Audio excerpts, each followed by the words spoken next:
All right, ladies and gentlemen, welcome to Chapter 11. We've got managing individual differences in behavior. That's right. It's about managing the people within an organization this week. Let's go ahead and get right into it. Our learning objectives this week, there are 7 learning objectives this week for your projects this week, all of them in some way, shape, or fashion, talking about managing people, managing the different personalities within an organization, also being aware of the different stressors, um, and really kind of parsing out that, anytime you get into a working environment where you're working with numerous different people, you're going to have people that, number one, are likely diverse in terms of the way that they look or their cultural backgrounds or things like that. But you're also going to have a workplace that is diverse in terms of the personal things that they may be going through and some of how the, stressors and personal life matters and work stressors and things like that can also influence an individual's job and job performance. So this chapter kind of takes a look at that and really goes to make us a little bit more aware of some of those things that may be going on when they're not clocked in. So as we take a look here, our first section takes a look at personality and individual behavior. So we're going to take a look today at the big 5 personality dimensions. We're going to take a look at core self-evaluations, and then we're going to talk about emotional intelligence, understanding your emotions and the emotions of others. So the big 5 personality dimensions that we can take a look at. Our first one is extroversion, so being an extrovert, so how outgoing, talkative, sociable, and assertive a person is. Agreeableness, how trusting, good-natured, cooperative, and soft-hearted someone is. We have conscientiousness, so how dependable, responsible, achievement-oriented, and persistent someone is. Then we have emotional stability. We have how relaxed, secure, and unworried a person is.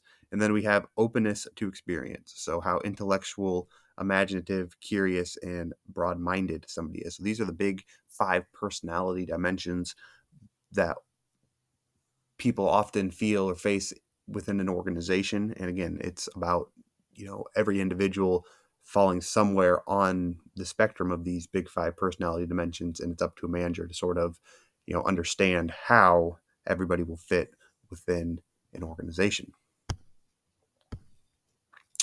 Then we take a look at core self-evaluation, so self-efficacy. So I can or cannot do this task. So it's that sort of that self-inner belief that you maybe can or cannot uh, do this task.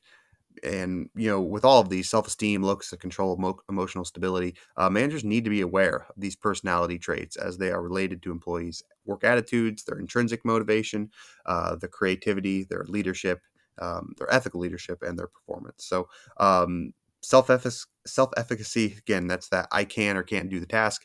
It's that belief in the ability. So this is about more your personal belief that you have what it is to be successful, to be successfully completing a specific task in a specific situation. So with this, assign jobs accordingly. So complex, challenging, autonomous jobs tend to enhance people's perceptions of their self-efficacy. Boring, tedious jobs generally do the opposite. So people like to be challenged. They like complex jobs. They like jobs where they feel that they are in control, and that leads to more of a I can do this task. Whereas mundane, boring jobs, kind of work against that, where it's kind of like, oh, maybe I can't do a more difficult task within my organization. So that's a little bit on self-efficacy. So developing employee self-efficacy and generalized self-efficacy. So self-efficacy is a quality that can be nurtured. So employees with low self-efficacy need lots of constructive pointers and positive feedback. But learned helplessness is a debilitating lack of faith in your ability to control your environment. So unfortunately, with learned helplessness, that's one of those where it's really tough to break out of, because it's sort of kind of internally that individual doesn't believe that they have any ability to control what is happening to them. But good managers, who recognize individuals with low self-efficacy, they can they need that guidance. Those self-efficacy, those individuals are going to need that guidance. They're going to need positive feedback. So it's one of those things that if you do end up managing somebody, managing a team someday, it's important to sort of be aware of those things. Self-esteem. So self-esteem, I like or dislike myself. So the answer to this question is an indicator of self-esteem. So this is the extent to which people like or dislike themselves, i.e. their overall self-evaluation. Compared to people with low self-esteem, people with high self-esteem are more apt to handle failure better and to become leaders.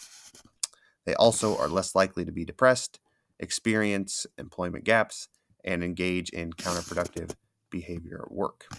Conversely, people with low self-esteem or confronted with failure have been found to focus on their weaknesses and have had primarily negative thoughts. So that's a little bit on self-esteem. That one, self-esteem, probably being the one that you guys have, probably most, that phrase is probably the term you've heard the most, having, the importance of having a high self-esteem, believe, having, positive thoughts, positive feelings about yourself. And, while I think a lot of it sometimes is talked about, especially in the teenage vernacular about, people struggling with their self-esteem, I think it's important to point out that, that problem, the problem of low self-esteem, it just doesn't, stop once you get out of high school. There are, plenty of adults who, sort of struggle with that sort of self-esteem. So again, it's important as a manager to sort of recognize that and, try to be as, helpful as you can be in those situations. All right, number 3, locus of control. I am or am not the captain of my fate. So locus of control indicates how much people believe that they control their fate through their own efforts. If you have an internal locus of control, you believe you control your own destiny. If you have an external locus of control, you believe external forces control you. So expect different degrees of structure and compliance for each type. So employ different reward systems for each type of individual that has their own locus of control, or not really, I don't want to say suffers from their own locus of control, but understanding those individuals. You can see here there are examples on 461 and 462 in your book that talk about some of the different ways to have different types of reward systems for them. All right, and then emotional stability. So I'm fairly secure or insecure when working under pressure. So emotional stability is the extent to which people feel secure and unworried, and how likely they are to experience negative emotions under pressure. People with low levels of emotional stability are prone to anxiety and tend to view the world negatively, whereas people with high levels tend to show better job performance. So that's a little bit on emotional stability. Core self-evaluation. So another way we can take a look at core self-evaluations, this is table 11.1. You can also see this in your book on page 461.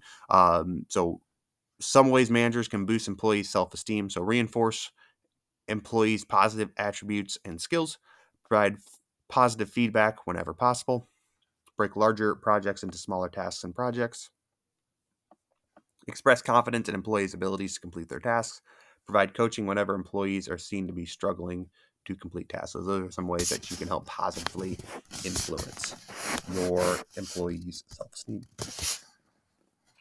All right, emotional intelligence, understanding your emotions and the emotions of others. So what do we know about EI, and how can you raise your emotional intelligence? So recent research underscores the importance of developing higher emotional intelligence, but it does not fully confirm its lofty expectations. So EI was moderately associated with 1, better social relations and well-being, job satisfaction, better emotional control, conscientiousness and self-efficacy, organizational citizenship behavior, self-related performance, and interestingly, EI was not found to be a driver of supervisory ratings of performance.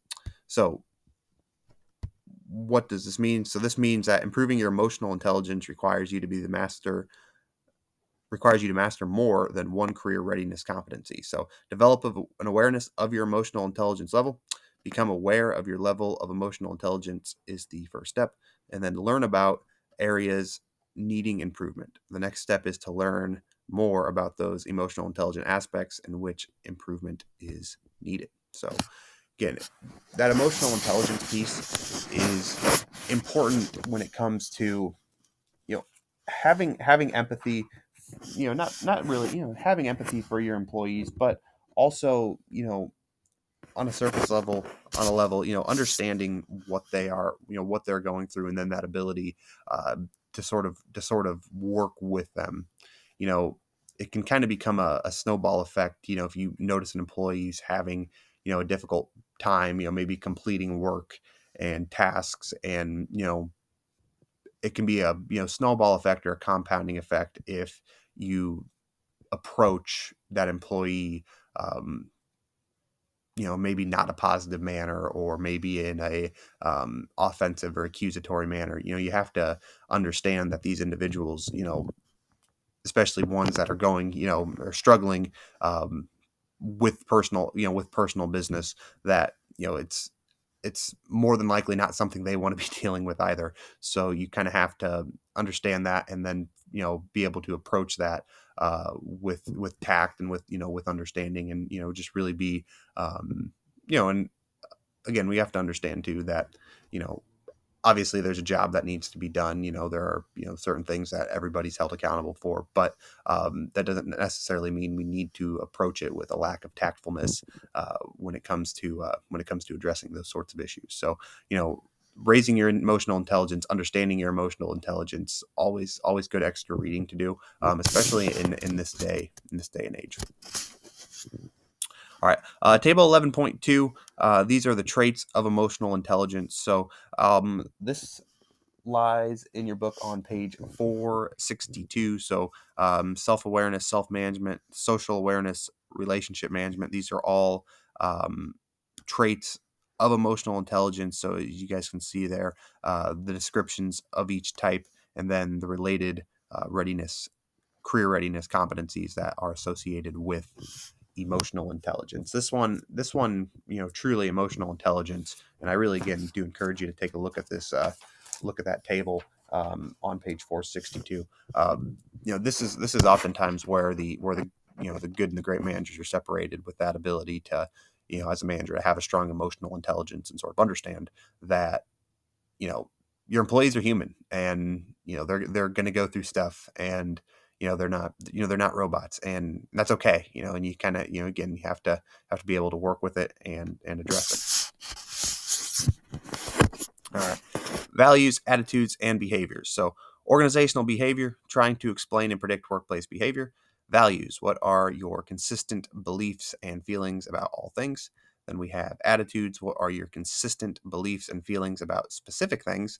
And then behavior, how values and attitudes affect people's actions and judgments. All right. Organizational behavior, trying to explain and predict workplace behavior. So we have the organization, and within this organization, we have the formal and informal aspects of the organization. So you can see the formal, the goals, the policies, the hierarchy, the structure of the organization. That represents our formal aspect. And then the informal, the values, the attitudes, the personalities, the perceptions, the conflicts, and the culture. So the informal aspects are the focus of interdisciplinary fields known as organizational behavior, or OB for short, which is dedicated to better understanding and managing people at work.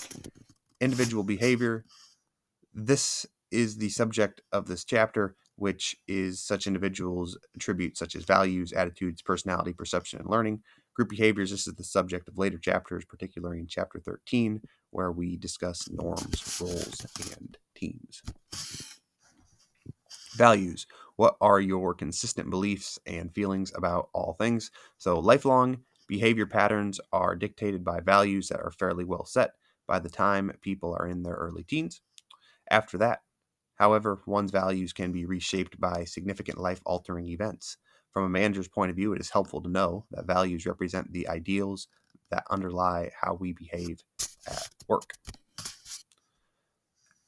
attitudes. What are your consistent beliefs and feelings about specific things? So there are three components of attitudes. There's the affective, cognitive, behavior, and behavioral. Uh, when attitudes and reality can collide, we have consistency and cognitive dissonance. So to expand a little bit more um, on these, so the affective component of attitudes, that's the I feel portion. So that's the attitudes that are the emotions one has about in a situation. How do you feel about how people talk loudly on their cell phones, in restaurants as an example? If you feel annoyed or angry, you're expressing your negative emotions, or the affect. The cognitive component is the I believe. So the cognitive component of an attitude consists of the beliefs and knowledge one has of a situation. And then we have the behavioral component, the I intend. So the behavioral component of an attitude, also known as the intentional component, is how one intends or expects to behave towards a situation. And then when our attitudes and reality collide, we have consistency and cognitive dissonance. So, what if a strongly held attitude bumps up against a harsh reality that contradicts it? Cognitive dissonance is used to describe the psychological discomfort a person experiences between his or her cognitive attitude and the incompatible behavior. And when we have that sort of experience between, your cognitive attitude and the incompatible behavior, we're as individuals, we're going to seek to reduce that dissonance or that tension. We're individuals that do not like inconsistency. So we're going to work to really kind of work to sort of reduce that. And there are a few ways that we work to reduce that. And it's really dependent upon three factors. So the importance, so how important are the elements creating the dissonance? So most people can put up with some ambiguities in life. For example, many drivers don't think obeying speed limits is very important, even though they profess to be law-abiding citizens. So people eat fried foods, even though that they know ultimately those foods may contribute to heart disease. Then we have control. How much control does one have over the matters that create the dissonance? So a juror might not like the idea of voting for the death penalty, but believe that he or she has no choice but to follow the law in this case.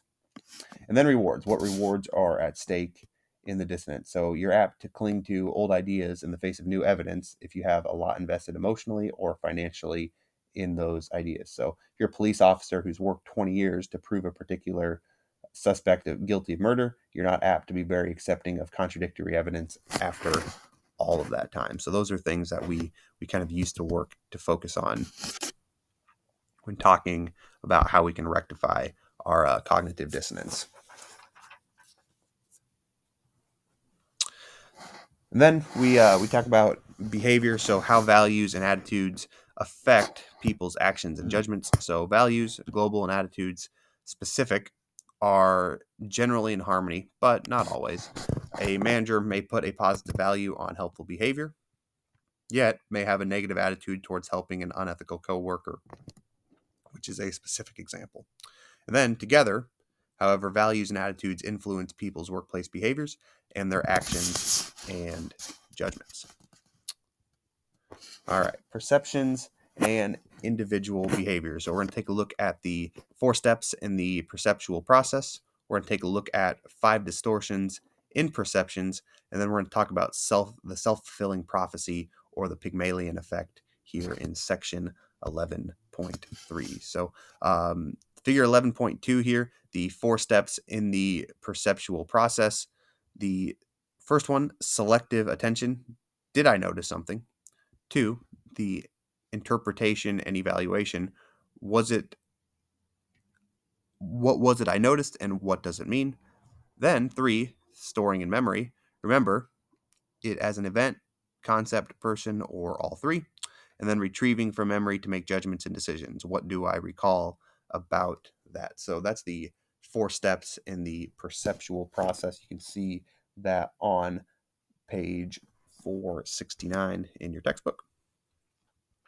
And then we have the 5 distortions in perception. So the first one that we have is stereotyping. So those sorts of people are pretty much the same. So that would be an example of stereotyping. So stereotyping is the tendency to attribute to an individual the characteristics one believes that are typical of the group to which that group belongs. So stereotyping doesn't have to be linked to only one group. Sometimes we link multiple stereotypes together, causing a stereotype to get better or worse. So principal areas of stereotyping that should be of concern to you as a manager are sex role stereotypes, age stereotypes, and then race and ethnicity, stereotypes. Then we have implicit bias, where it can be seen as, I really don't think I'm biased, but I just have a feeling about some people.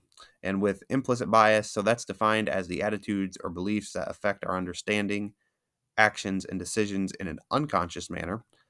Explicit bias refers to the attitudes or beliefs that affect our understanding, actions, and decisions in a conscious manner. So with implicit bias, sometimes you're not even necessarily aware that you have these biases. It's just they manifest themselves in an unconscious manner, and they require, and then that causes you to work in a certain way. Field experiments have demonstrated that implicit bias affects employees' decisions, courtroom decisions, and the use of technology. Then we have number 3, the halo effect. So one trait tells me all I need to know. So we often use faces as markers for gender, race, and age, but face and body characteristics can lead us to fall back on cultural stereotypes. So we have the halo effect, the forming of an impression based off of an individual with a single trait. Then another distortion we have here is the recency effect. So this is the most recent impressions are the ones that count. So the recency effect is the tendency to remember recent information better than earlier information, perhaps because when you activate your recall, the later your recollections are still present in working memory. You see this misperception operating among investors, even professionals, who are more likely to buy a stock if they see something about it in the news or if it's at a one-day high return. And then we have causal attributions. So causal attributions are of inferring causes for observed behaviors. So rightly or wrongly, we constantly formulate cause and effect explanations for our own and others' behavior.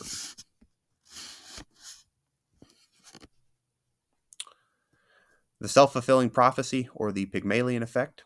We have the self-fulfilling prophecy, also known as the Pygmalion effect. So this describes the phenomenon in which people's expectations of themselves or others lead them to lead them to behave in ways that make those expectations come true. So with that, expectations are important. Research has shown that raising managers' expectations for individuals, higher levels of achievement and productivity can be achieved. When you expect employees to perform badly, they probably will. And when you expect them to perform well, they probably will. So recognize, so it's important with this, with these expectations, recognize that everyone has the potential to increase his or her performance, introduce new employees as if they have outstanding potential, encourage employees to visualize success execution of tasks, and then help them master key skills. All right, as we move forward into 11.4 here. So I turn my textbook and get us there. And 11.4 starts on page 475. We take a look at our big picture items within 11.4. We have employee engagement. So how connected are you to your work? Then we have job satisfaction. How much do you like or dislike your job? Organizational commitment. How much do you identify with your organization? And then we'll talk about important workplace behaviors. So employee engagement, how connected are you at work? So what percentage of employees are fully engaged at work? We'll be able to see this on the next slide, but you'll also be able to see it on page 476 in your book. Outcomes associated with employee engagement. Then we'll talk a little bit too about how can managers increase employee engagement. So, but we look here real quick at the fully engaged workers around the world, and you can see numerous different developed countries and developing countries polled in this study, and you can see that on the whole, the percentages are not relatively high in terms of the fully engaged percent at work, with India leading the way at 22% when this study was conducted last in 2018. But you see, 22% does represent the highest uh, fully engaged workforce in this study. And you can see that a lot of nations are actually going down or are remaining roughly the same. So you're seeing a lot of stagnation in terms of fully engaged workforces around the world. So that research was surveying over 19,000 employees around the world in 2015 and 2018. So the good news from the study is that employee engagement increased in most countries between 2015 and 2018. The bad news is that the average is only 15.9%, which means that roughly 84% of these employees were not fully engaged. So outcomes associated with it. So Gallup estimates that an organization whose employees are highly engaged can achieve 10% higher customer satisfaction and loyalty, 20% more productivity, and 21% greater profitability. And then other recent academic studies similarly show a positive relationship between employment engagement, performance, and physical and psychological well-being, and corporate level financial performance, customer satisfaction, and control. How can we increase employee engagement? There are 4 research proven ways for managers to increase employee engagement. So we can design meaningful work, improve supervisor employee relations, provide learning and development opportunities, and then we can reduce our stressors. So stressors are environmental characteristics that cause stress.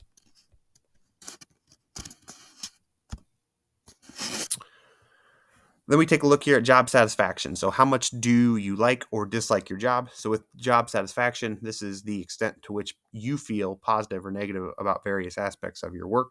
Most people do not like everything about their jobs. Overall satisfaction, though, depends on how they feel about work, pay, promotion, coworkers, and supervision.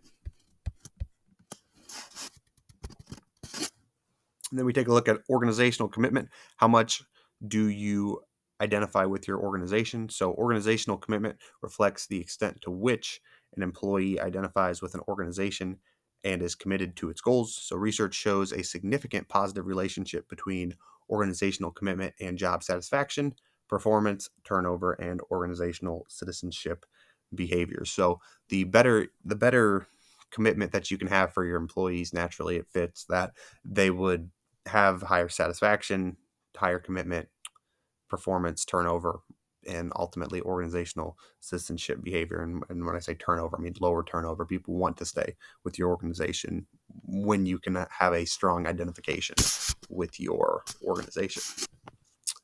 And then we have important workplace behaviors. So we have pro-social behavior, pro-social motivation, organizational citizenship behaviors, counterproductive work behaviors, performance and productivity, absenteeism and turnover, and then we'll talk about increasing pro-social behavior. So, but when we talk about pro-social behavior, this is the voluntary behavior intended to benefit another, such as helping, donating, sharing, and comforting. When we talk about pro-social motivation, we talk about the desire to promote the well-being of others. When we talk about the organizational citizenship behaviors, so those employee behaviors that are not directly part of an employee's job description, that exceeds their work role requirements. That's when we talk about organizational citizenship behavior. Then we talk about counterproductive workplace behaviors, or CWBs, which are types of behavior that harm employees and the organization as a whole. And then we have performance and productivity. So every job has certain expectations, but in some jobs, performance and productivity are easier to define than in others. The method of evaluating performance must match the job being done. Absenteeism and turnover. So some absences, illness, death in the family, or jury duty, for example, are legitimate. However, a lot of no-show behavior is related to job dissatisfaction. So absenteeism may be a precursor to turnover, which is when an employee abandons, resigns, retires, or is terminated from a job. So that is absenteeism, turnover. And then when we talk about increasing pro-social behaviors, we take a look at managers being able to increase PSBs in their organization by fostering pro-social motivation. And this can be done by focusing on the drivers of PSM.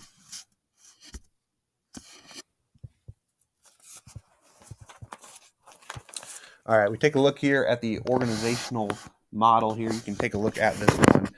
So the model of pro-social behavior, this is on your book in page 480. So we have our pro-social motivation. So then that leads to our pro-social behaviors. So increasing OCB, productivity, mentoring, volunteering, knowledge sharing, compass on, and then counterproductive work behaviors. So those are the pro-social behaviors, and then our work-based behaviors, our performance, and then our absenteeism and turnover, excuse me, are negatives. Is a negative that can work in there. So you kind of see this pro-social model on page 480.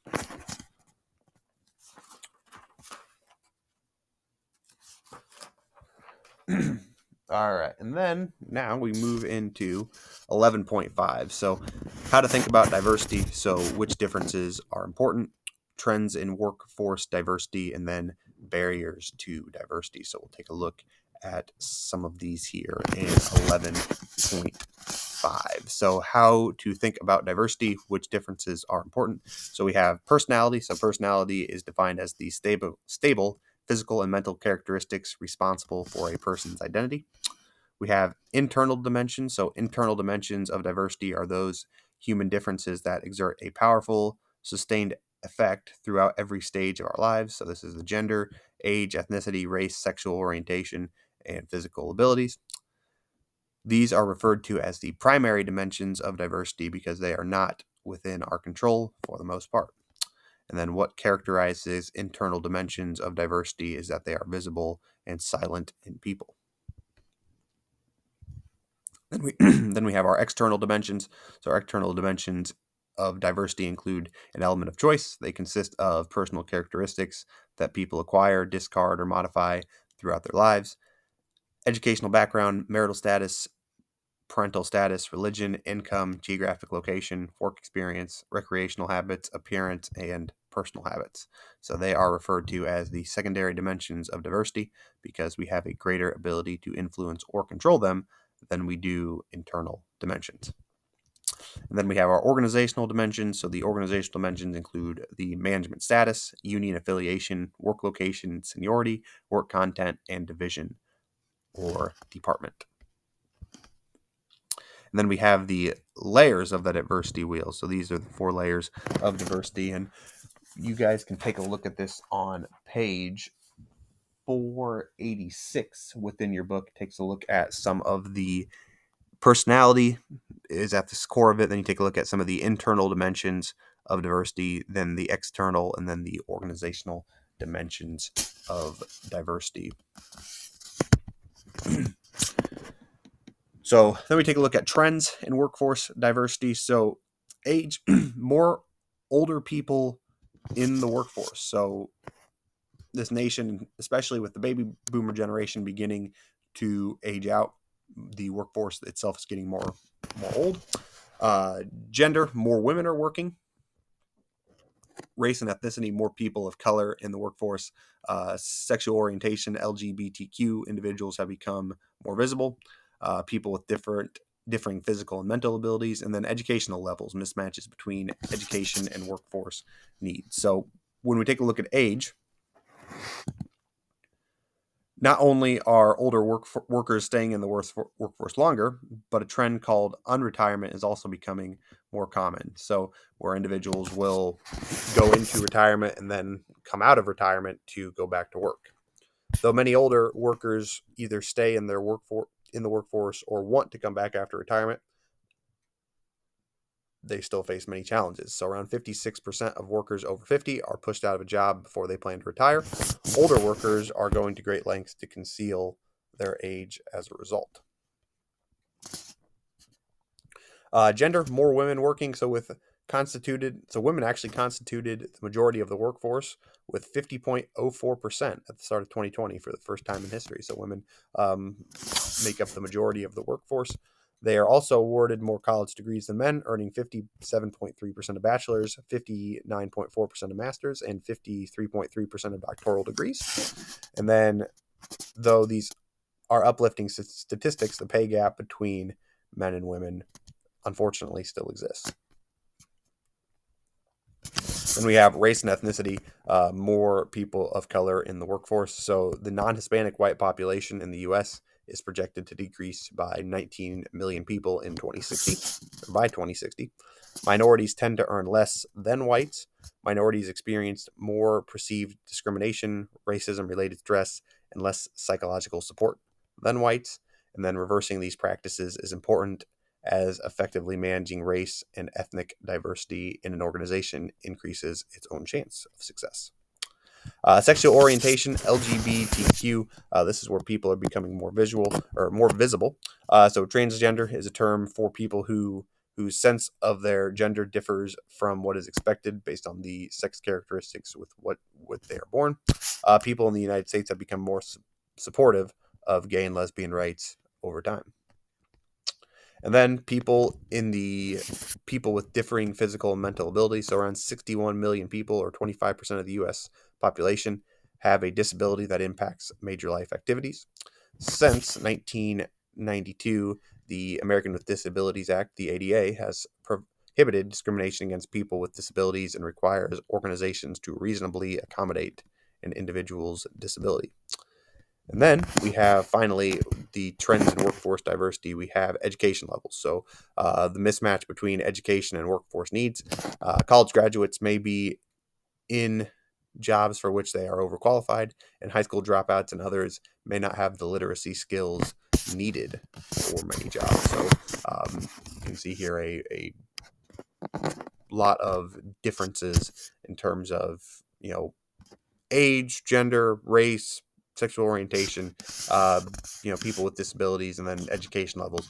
And, these are all individuals that are going to make up a workforce. And again, as a manager, you may have certain, set of beliefs. You may have a certain, way that you carry yourself, or, you're going to fit into a certain category with all of these trends, but it's important for you as a manager to be, at least cognizant and aware that,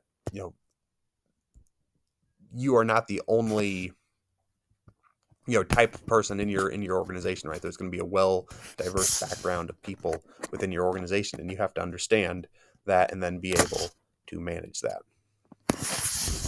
All right, barriers to diversity as we move into our next discussion here. Barriers to diversity. So we've got stereotypes and prejudices, the fear of discrimination against majority group members, resistance to diversity programs, priorities, negative diversity climate, a lack of support for family demands, and then a hostile work environment for diverse employees. So the stereotypes and prejudices. So ethnocentrism, is the belief that your native country, culture, language, abilities, or behaviors is superior to those of another culture. When differences are viewed as being weaknesses, which is what many stereotypes and prejudices ultimately come down to, they may be expressed as a concern that diversity hiring will lead to a sacrifice in competence and quality. Fear of discrimination against majority group members is our second barrier to diversity. So some employees are afraid that attempts to achieve greater diversity in their organization will result in bias against the majority group. That means, more Black or Asian employees will be promoted to fire captain or police lieutenant, for example, over the heads of supposedly more qualified whites. Then we have resistance to diversity program priorities. So some companies have taken aggressive diversity approaches, such as offering special classes teaching tolerance for diversity and seminars on how to get along. Some employees see the diversity programs as distracting from the organization's real work. And then, in addition, they may be resentful of diversity promoting policies that are reinforced through special criteria in the organization's performance, appraisals, and reward system. Then we have a negative diversity climate.